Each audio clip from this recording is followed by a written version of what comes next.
What is going on, alpha males? Welcome to Alpha Male Podcast, the podcast where we talk about what it means to be a man the right way with God Almighty at the center. We are made in His image, strong, dominant, and in control.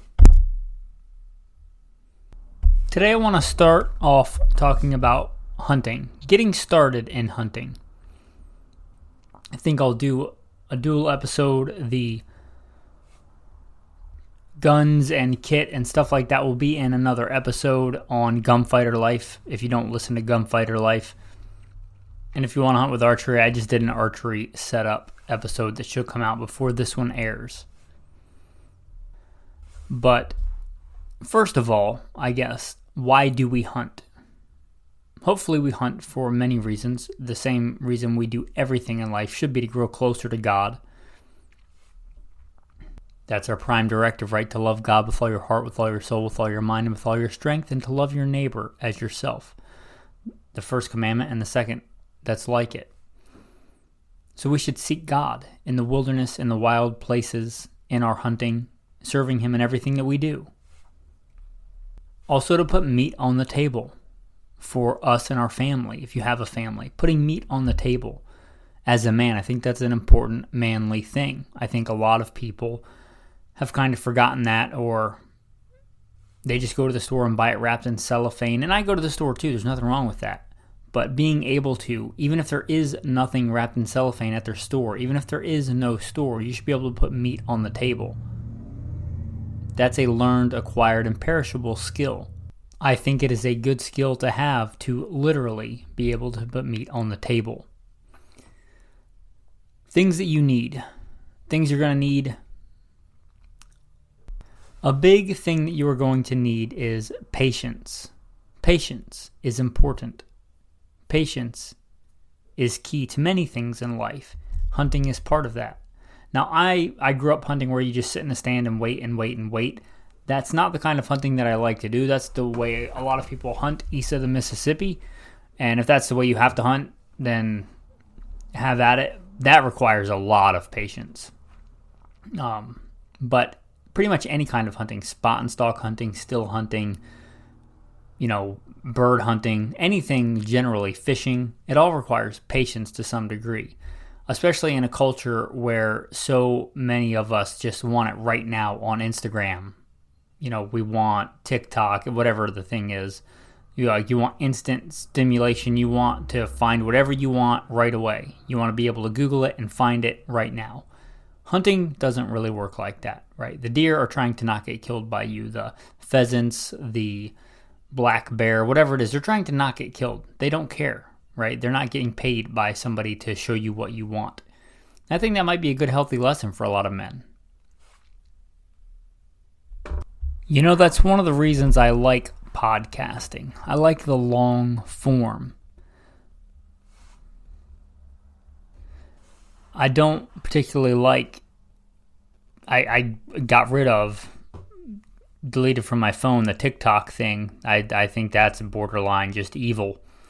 And Instagram, I'll post stuff there to help the business, and people keep telling me, do more YouTube.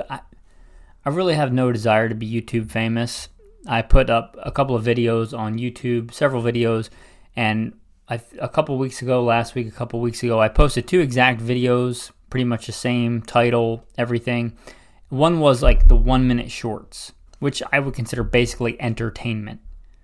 And the same video in long form, it was like almost 20 minutes long, 19 minutes and some seconds, explaining the thing. And the thing doesn't even matter what it was, but it was going into the nuance of how you do this thing or how to prepare for this thing. The short got thousands of views. The actual video explaining how to do it got less than 100.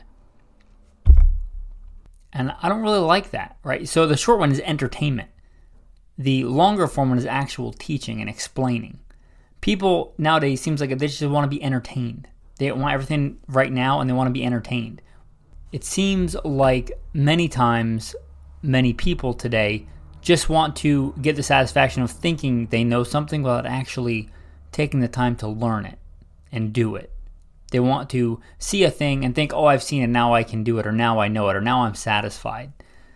That's not really how it works. And really a lot of stuff. But hunting, fishing, foraging, things like that, where you take away the marketing hype and the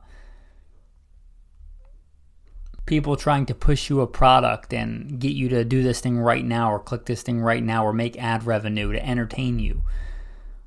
Where it's not about that. It's about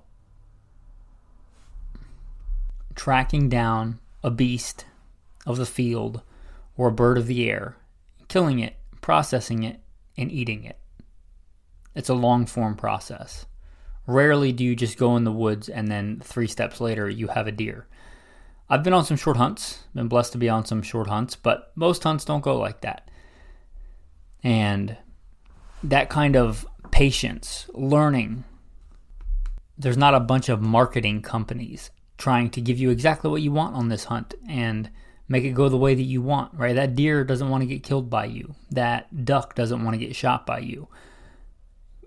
It's hard work, patience, dedication. And I think those things seem to be lacking in today's culture. Maybe every person as they get older thinks that is lacking in the younger generations, but it seems to be lacking to me.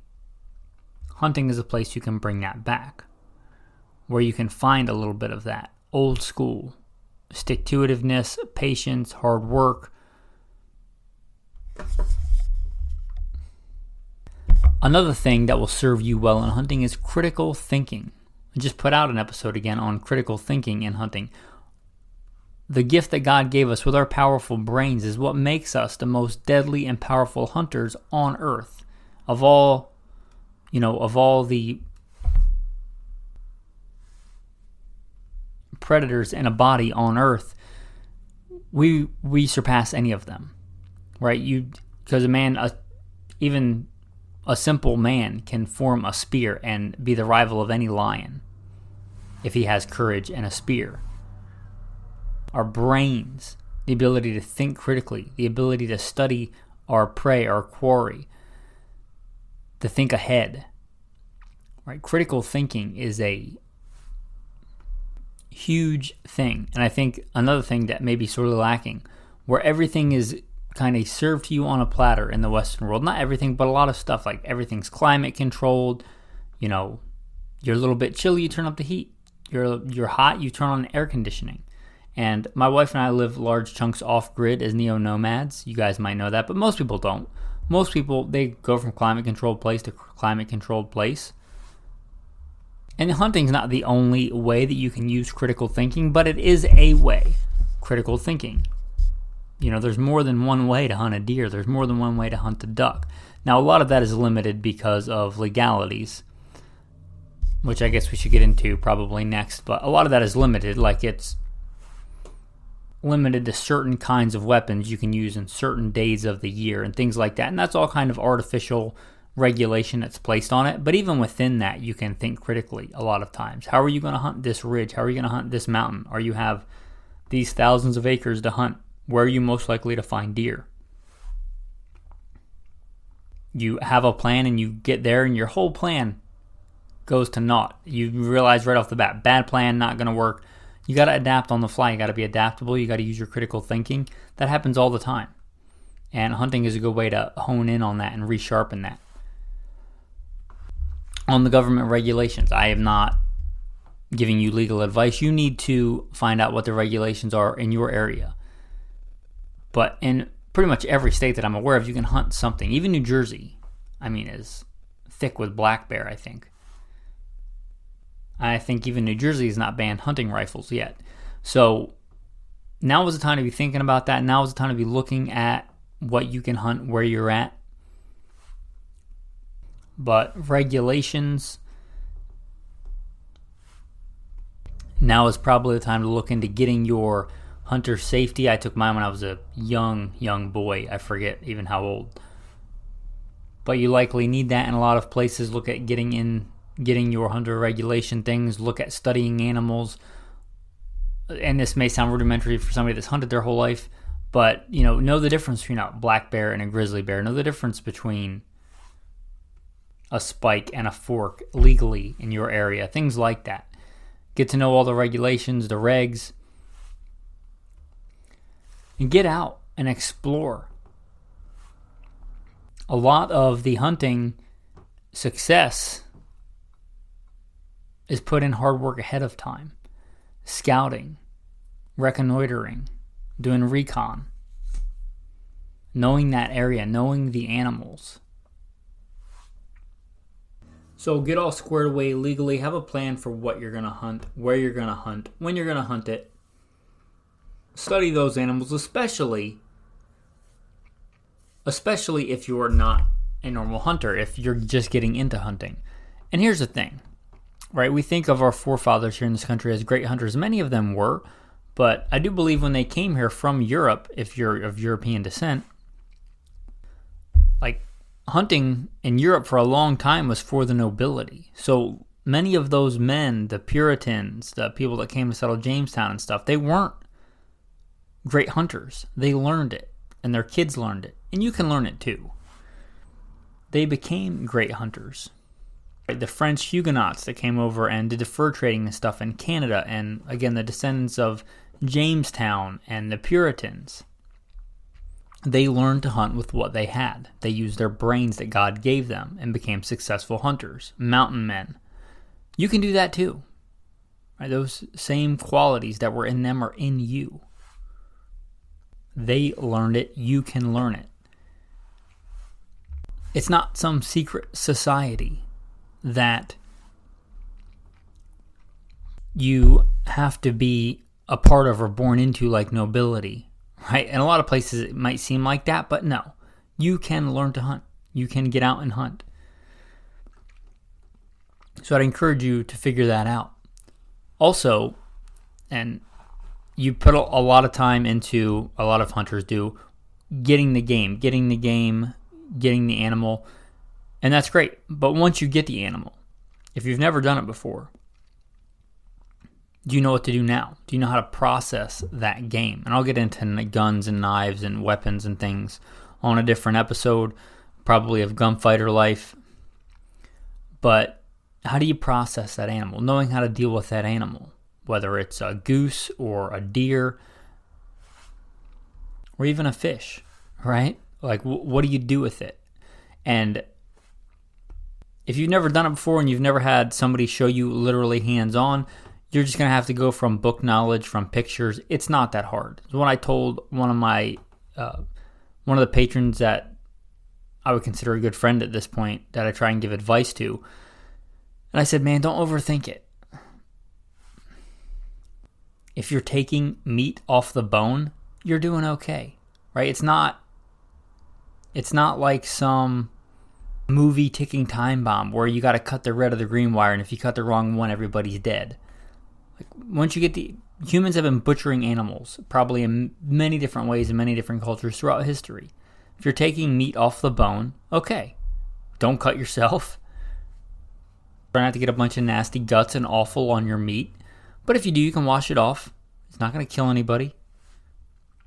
It's still probably cleaner than a lot of the meat that you would buy. Right? Take the skin off, cut the meat off the bone. It's not rocket science. There are likely many more efficient ways to do it than what you'll probably do when you're a beginner, but you'll get your own niche. And people do it different ways. Back east, a lot of times people will shoot an entire deer and drag it, because back east, I'm talking east of the Mississippi, maybe even east of the Missouri, there's few places where you can go and be more than 3-5 miles away from a road, a logging road or something like that. Out west, you can certainly be in that kind of terrain where there are no roads. Or no roads near you. There's a road somewhere, but no roads near you. So out west, you'll generally butcher the deer in the field. Back east, people will generally drag the entire deer or gut the deer and drag the deer, sans the guts, to a nearest road. But if you've ever hunted out west, you ain't dragging an elk to the nearest road unless you just happen to shoot him and he rolled down on the road, right? So butchering in the field, a lot of times you'll completely bone out an animal, taking all the meat off the bones in the field. That's a bit more of a skill, but again, it can be done. There's no real wrong way to do it. There's probably more efficient ways to do it, but don't let it scare you from not hunting. But also give it some thought. A lot of people will just think about getting the animal, and they get the animal, and they're like, oh, now what do I do? How do I preserve the meat? How do I get it off the bone? How do I stop it from spoiling? So have some of that knowledge. There are several different methods, and it's kind of funny because I've been blessed to hunt all over this beautiful country. How many different ways people do it in different places, and it kind of has its own culture. And I assume in Europe it's much the same way, but a lot of times back east people will hang a deer up by the hind legs and make that Y incision and cut into it that way with the gut still in it and spill them out, hanging it off of something. In the Midwest, you might hang it from the head first and take the hide off and things like that. Out west, you may even do the gutless method where you leave the guts and the bones behind in a big pile and you just take the meat. You don't even cut into the internal organs unless you want the heart and the liver, which I really enjoy. But there's entirely different ways to do it. But again, take the hide off, take the meat off the bone, you'll be fine. Don't cut yourself. But even that is a rewarding skill to have. Learning those skills, working with your hands. All the things that go after that, which I don't want to get too far down that rabbit hole. I've done an episode before on preserving food, meat, but making your own jerky, making your own biltong, making your own steaks, your own sausage. That stuff's awesome. I like that as much as the hunting. I really enjoy that. I really enjoy taking meat and putting it on the table for myself, my wife, making maybe other people that we invite over or whatever, that I can make a good dish with that. I enjoy, the taking it, the grinding it up, all that stuff, making jerky, sharing it. That's a great thing. Even if you get the chance to in the field, making a fire and cooking some right there open on a fire, that's a great thing. And don't go crazy on the gear. A lot of people do. But you don't need the hundreds of dollar name brand Gucci jacket, right? The deer is not going to be impressed. I'm going to go out and say you don't even need camouflage. If you find good clothing and good gear that happens to be camouflage, that's fine. You don't need camouflage for most things. I mean, it helps with turkey and ducks. But you got to think people were killing those long before there was camouflage. Long before there was like this printed, formal kind of camouflage. Wear natural, subdued colors, olive drab, tan, khaki, brown. I avoid black. I'm not a big fan of black. But I believe the best camouflage is being patient, walking with a purpose, walking quietly, moving quietly, paying attention. Right? That's better than the impatient person fidgeting around with the Gucciest camouflage. I'm not saying you can't wear camouflage. I'm planning on going hunting after this, or at least scouting, and I'll probably some of the stuff I wear will be camouflage. Some of it won't, because it doesn't really matter that much. But good clothing for the environment, right? I would rather have good, solid clothing for the environment that wasn't camouflaged than the best camouflage that wasn't suited for the environment. But good clothing, good footwear is super important. A weapon to take the animal with. That can be archery, could be many things, but usually today's day and age, a firearm and a knife to process the game. Something to put it in. If you're not dragging it, right, you're going to want a bag, a rucksack, something like that. Don't overthink it. Have your normal basic stuff, your emergency stuff, like emergency medicine stuff if you get hurt in the field or something like that. Don't overthink it. Again, the gear is generally, you need gear, right? You need a weapon. But I think that gets so overplayed when what really makes a big difference is, number one, being blessed by God to enjoy his beautiful creation, and if he decides to be able to take an animal. But patience, critical thinking, endurance, stick-to-itiveness, those things are far more, I think, relevant on the outcome of a hunt than the Gucci camouflage that you're wearing, or what your rifle twist rate is, or whether you have a 308 versus a 300 Win Mag. I'm not saying those things don't make any difference, but if you're not patient and don't have critical thinking, that makes a lot bigger difference than the gear. That said, I will do an entire episode on gear for beginners. But I wanted to start with this one, Alpha Male Podcast. If you don't normally listen to Gunfighter Life, I'll talk about more than just guns on this episode. But go check out, I hope, Gunfighter Life. Even if you live in a place and you normally aren't into guns and aren't into the tactical gun stuff, we'll talk about basic hunting kit, which will include firearms. But anyway, with that, I hope you enjoyed this episode of Alpha Male Podcast. Maybe not for everybody, and I'll try not to overdo the content, but this is the time of year when a lot of people start thinking about hunting. And if you've never done it or haven't done it in a while, or even if you do it all the time, hopefully you glean something from this episode. With that, we'll roll into the tactical tip and then the tactical verse of the day. Tactical tip of the day. Baking soda. Yeah, baking soda. Good for hunting, good for lots of stuff, good for brushing your teeth. It's also good for removing scent. You don't need to go out and buy the fancy, whatever it is, hunting brand scent killer soap. You can wash your clothes in baking soda. Baking soda and water, then you can put them in a plastic bag with some pine needles or some sage or whatever is good smelling and natural to your environment. Whatever that is. You don't have to buy all these crazy cover scents. You don't have to, again, marketing. You don't need that stuff. If you want to buy it, that's fine, but you don't need it. You can wash your clothes in baking soda and water, or even preferable, rainwater, if you can get it. Collect some rainwater, wash your clothes in that, and some baking soda, and then hang them outside and put them in a bag. Come with some pine needles, with some whatever is in your area that, has some kind of smell to it. If you can smell it, believe me, the animals probably can smell it too. Anyway, that's your tactical tip of the day, baking soda. It's fairly inexpensive. It's good for a lot of things, but this is just one more thing that it's good for. Sodium bicarbonate. Now, there is a saying, don't miss the forest for the trees.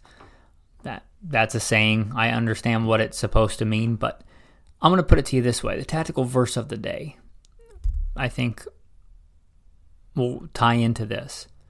Don't be so focused on getting the animal that you forget to enjoy the beauty of God's creation and seek God and grow closer to God. Again, that should be your prime directive. Seek God in everything that you do. Hunting should be no different. Being out in the wild should be no different. Don't be so goal-driven that you just don't enjoy the beauty of God's creation. Now, be careful. Don't worship the creation. Worship the Creator. There's no Mother Earth. That's garbage, pagan, New Age philosophy. There's only Father God. He made the heavens and the earth. He made that. The tactical verse of the day. The Lord by wisdom founded the earth. By understanding, he established the heavens. By his knowledge, the depths were broken up, and the clouds dropped down the dew. Everything is sustained. You and I, every animal, every beast of the field, every blade of grass, every pine needle, every leaf is sustained by the love of God. Remember that when you are hunting. With that, thanks for listening and have a blessed day.